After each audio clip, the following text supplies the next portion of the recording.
Fatigue surrénalienne, les signes à connaître et comment la contrer.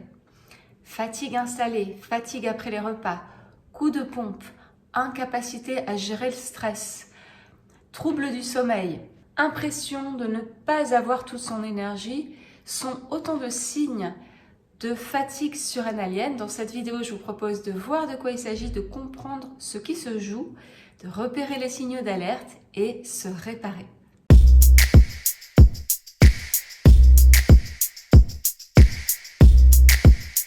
Bonjour pour celles et ceux qui me découvrent aujourd'hui, je me présente, je suis Florence Piniero-Ortolan, naturopathe et praticienne en micronutrition. Je vous accompagne à travers ces vidéos et pour aller plus loin à travers mes programmes d'accompagnement à transformer votre fonctionnement, votre vitalité, votre bien-être, à prendre soin de vous.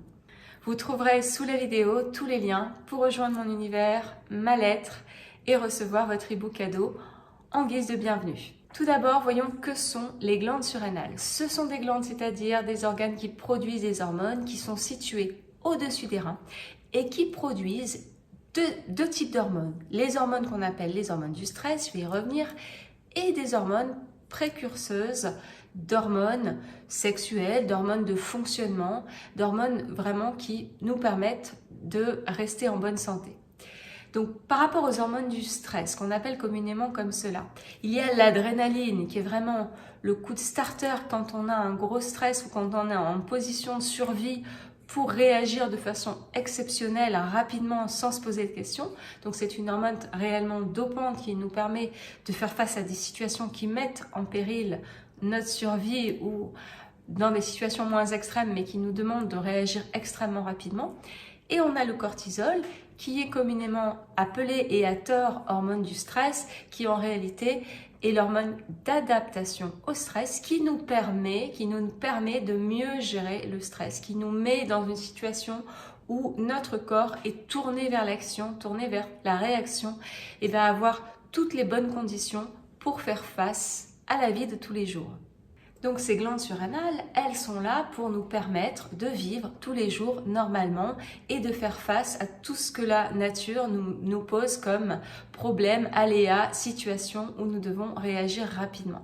Normalement, dans un état d'équilibre, les glandes surrénales sont faites pour produire d'un coup des hormones, mais ensuite alterner avec des phases de repos.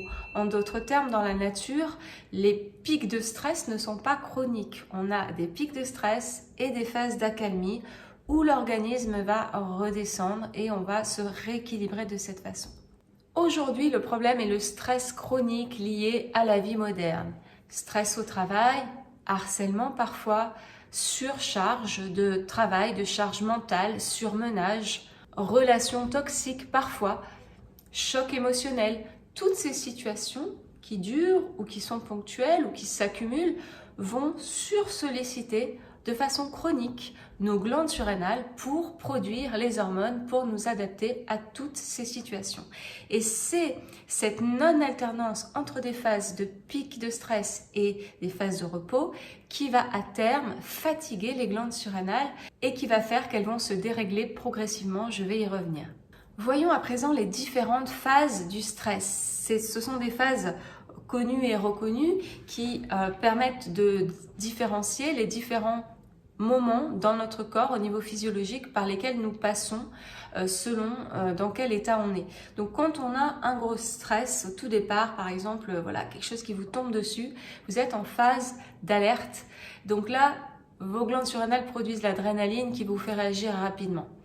C'est une phase qui vous met en alerte et qui va progressivement vous amener à vous adapter au stress. Donc phase d'adaptation au stress ensuite, là où le cortisol va être produit pour vous aider à mieux réagir par rapport à toutes ces situations, à être en quelque sorte un surhomme, une surfemme pour réagir de façon optimale. Donc votre glycémie va augmenter, votre pression artérielle aussi, votre circulation aussi, votre inflammation va diminuer. Tout est fait pour vous aider à réagir vite de la meilleure façon possible et également votre mental va être beaucoup plus performant. Vous allez avoir les idées beaucoup plus claires. Donc ça, c'est la phase d'adaptation au stress qui est très bien, qui nous met dans un état de tension intérieure pour faire face, mais qui n'est pas faite pour durer. Le problème, et c'est ça qui fait que souvent on appelle ça l'hormone du stress, le problème c'est que quand cette phase qui est faite pour être courte dure dans le temps. Et là donc on est dans un déséquilibre, on est à cran, on est trop stressé, trop nerveux. Et ça va progressivement dérégler les glandes surrénales qui ne sont pas faites pour produire tout le temps ce cortisol. Et petit à petit, on va arriver à la phase de burn-in, si ça perdure en tout cas, qui est une phase déjà où ça commence à se dérégler. Donc c'est là qu'apparaîtront les premiers signes de fatigue surrénalienne. Donc on peut avoir par moment des coups d'excitation, puis des gros coups de fatigue. On peut être fatigué au réveil, mais excité le soir. Il y a un déphasage du cycle du cortisol qui va se produire. Donc de l'insomnie, des difficultés à bien dormir, un sommeil agité. On peut avoir une baisse de morale, une baisse de motivation, de l'irritabilité. On peut aussi avoir des phases de déprime. On peut se sentir de moins en moins capable à gérer tout stress qui se produit. On peut avoir des douleurs qui augmentent, envie d'uriner la nuit, d'une fatigue après repas. Petit à petit, en fait, tous ces signaux peuvent arriver même si on fonctionne encore correctement.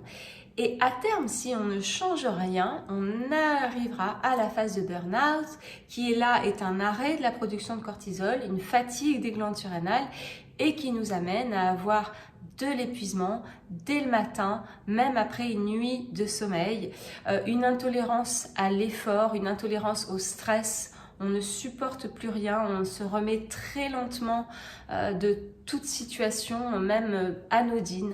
Toutes les petites tâches du quotidien nous semblent beaucoup plus difficiles. On va avoir plus de douleur, on va avoir de la déprime, une baisse de concentration. On n'arrivera pas à bien avoir les idées claires, on peut avoir du brouillard cérébral, on peut avoir envie d'uriner la nuit de façon inexpliquée. Émotionnellement, on peut se sentir très à fleur de peau, très vulnérable. On peut également prendre du poids, avoir des troubles digestifs. La liste est très longue des signes de burn-out. Le burn-out est un état d'épuisement surrénalien qui sera très long à réparer. Et puis on a aussi la phase de post-burnout, c'est-à-dire ce sont des personnes qui ont vécu un burn-out il y a peut-être 10 ans, 15 ans et qui aujourd'hui n'ont pas récupéré leur véritable énergie qu'elles avaient avant. Elles ne sont jamais revenues à l'état initial et elles se sentent vulnérables sur le fil, c'est-à-dire que très rapidement elles sont fatiguées, très rapidement elles vont avoir les signes que je viens de vous énumérer, mais dans l'ensemble, elles peuvent revivre une vie normale. Et tout ça, ça montre que les glandes surrénales, c'est vraiment quelque chose qu'il faut préserver. C'est-à-dire, dès les signaux d'alerte, il faut changer quelque chose. Donc, je vais vous expliquer tout ça.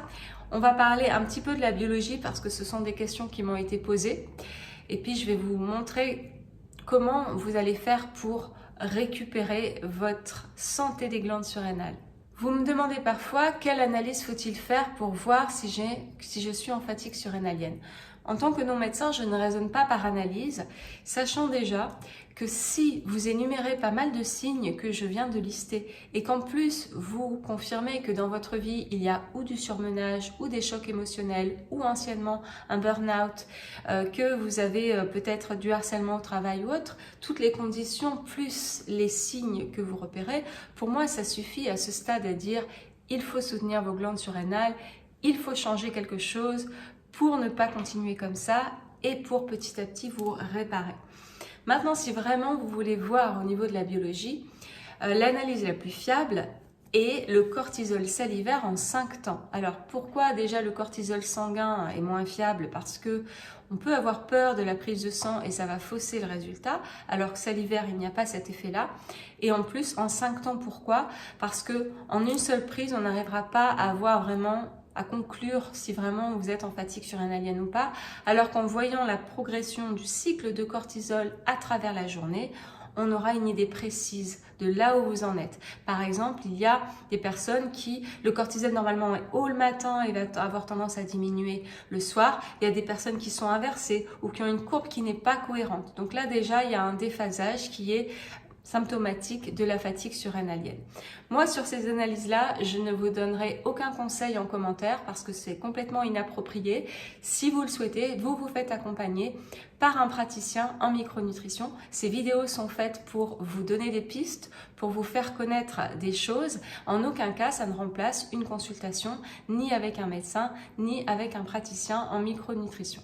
Comment donc allez-vous faire pour faire marche arrière sur tout ce processus? Déjà, bien sûr, il va falloir quand même identifier dans quelle phase vous êtes. Est-ce que vous êtes encore dans une phase d'adaptation au stress où vous êtes hyper à cran, hyper tendu, hyper dans la réaction au stress? Dans ce cas, bien, il faut faire en sorte que ça ne dure pas pour ne pas arriver aux phases qui suivront. Et donc pour ça, il y a forcément des choses à changer aujourd'hui dans votre environnement de façon à baisser la charge mentale, baisser la charge de stress, peut-être des personnes que vous fréquentez et aussi toutes les techniques de gestion du stress. Donc les techniques de gestion du stress, c'est la respiration en cohérence cardiaque, j'en ai souvent parlé dans mes vidéos, notamment en augmentant le temps d'expiration par rapport au temps d'inspiration. Et pour cela, je vous renvoie à la vidéo que j'avais faite sur le nerf vague et le système parasympathique où il y a plein de ressources dedans. Mes accompagnements, si vous voulez aller plus loin, où je vous guide pour vraiment apprendre à gérer votre stress, entre autres. Vous avez le magnésium qui vous fera redescendre sur cet hyper stress. Vous allez avoir la méditation guidée éventuellement si c'est plus facile pour vous. Vous allez avoir également le fait de prendre des temps de repos où vous allez lâcher la pression, relâcher la pression. Tout ça est très important parce que vous arriverez comme ça à vous rééquilibrer. Donc ça, c'est pour tout ce qui est stress. Donc ensuite, les différentes phases, c'est est-ce que j'ai encore de l'énergie mais je commence à avoir des signes de dérèglement, auquel cas il n'est jamais trop tard pour faire marche arrière et on commence déjà à épargner ces glandes surrénales avec moins de charge de travail, moins de charge mentale si possible. Changer son relationnel parce qu'il faut savoir que les personnes qui nous sont toxiques vont vraiment nous demander beaucoup d'adaptation parce que ça nous préoccupe beaucoup, donc on va être plus en besoin d'adaptation, donc on va fatiguer ces glandes surrénales avec ça. Et puis vous allez avoir aussi tout ce qui est niveau d'exigence. Il faut savoir que les personnes les plus perfectionnistes, les plus idéalistes, celles qui se mettent elles-mêmes la pression, sont plus à risque de burn-out que les autres parce que souvent, déjà, elles se mettent beaucoup la pression et en plus, elles ont tendance à sous-estimer leurs limites, pensant qu'elles peuvent toujours aller plus loin et c'est là que ça risque de faire mal à un moment donné. Donc si on a une grande exigence, on se met beaucoup la pression sur beaucoup de choses, il est toujours temps de changer ce trait de caractère, ce comportement plutôt, et de se dire finalement, si je ne fais pas telle ou telle tâche, est-ce que je vais mourir? Est-ce grave? Donc c'est revoir à la baisse son niveau d'exigence et selon le cas, voire changer certaines fréquentations par rapport au travail, apprendre à savoir dire non, parce que c'est aussi quelque chose que j'entends souvent dans mes accompagnements. Les personnes en fait disent toujours oui aux nouvelles tâches, aux nouvelles choses, oui à des événements où elles n'ont pas envie d'aller. Donc c'est aussi apprendre à se respecter et à savoir dire non pour baisser toute cette charge de pression. Si vous êtes à un stade où vous êtes vraiment déjà très fatigué, il va falloir éviter de faire du sport intensif. J'ai connu des personnes qui sont très fatiguées, mais comme elles ont un idéal d'activité physique et qu'elles, normalement ça leur faisait du bien, elles continuent sur cette lancée alors que leur corps est épuisé. Donc oui, le sport est indiqué en cas de fatigue surrénalienne, mais le sport doux, c'est-à-dire l'activité physique douce, le fait de mettre son corps en mouvement, mais pas forcément d'aller le fatiguer davantage. Donc attention avec les sports intensifs, plutôt des sports doux comme la marche, le yoga, le pilate éventuellement, qui n'est pas si facile mais qui est doux, une natation douce ou autres idées qui vous viendraient. Au niveau alimentaire, il va être important de ne pas surcharger ses repas. Vous avez certainement noté dans cet état-là que la digestion vous fatigue davantage. Donc là, il vaut mieux faire des petits repas plutôt que des gros. Donc peut-être plus souvent des petits repas qu'un gros qui va vous épuiser. Et également, attention à ne pas charger votre corps avec des aliments toxiques, des aliments transformés, des fritures, des aliments qui vont être alourdissants pour vous, mais ayez vraiment une alimentation qui vous revitalise. Vous avez plein de ressources dans mes vidéos et dans mes accompagnements aussi, où je propose de revitaliser son alimentation pour vous aider à manger des aliments qui remontent votre énergie et qui ne l'alourdissent pas. Également, dans l'alimentation, les conseils que je peux vous dire est de ne pas chercher à tout prix à éviter le sel.